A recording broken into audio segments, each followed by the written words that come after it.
Assessore Angela Cannizzaro del Comune di Bivona, tra le tante deleghe quella dedicata ai fondi europei. Ecco, vediamo quali sono le ultime novità, diciamo, che si apprestano a essere eseguite e quali consigli dare anche a chi vuole intraprendere e seguire l'attività dei bandi per le nuove misure europee.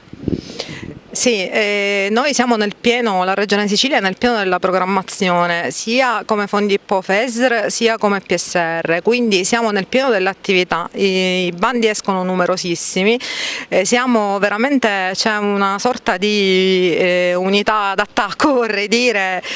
capeggiata dall'ufficio tecnico da cui necessariamente devono uscire tutte le istanze. Devo dire che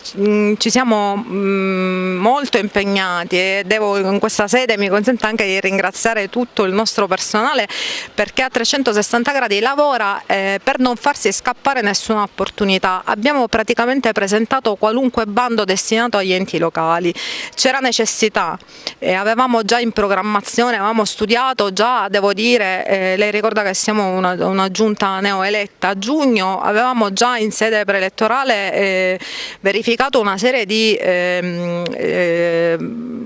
richieste che venivano dalla popolazione, di punti su cui cercare di intervenire, ovviamente non con fondi comunali, perché siamo un piccolo comune, perché siamo in una situazione finanziaria comunque difficile come il resto dei piccoli comuni, non solo piccoli, e di conseguenza dobbiamo approfittare di quello che ci arriva attraverso la nostra regione come fondi europei per l'appunto.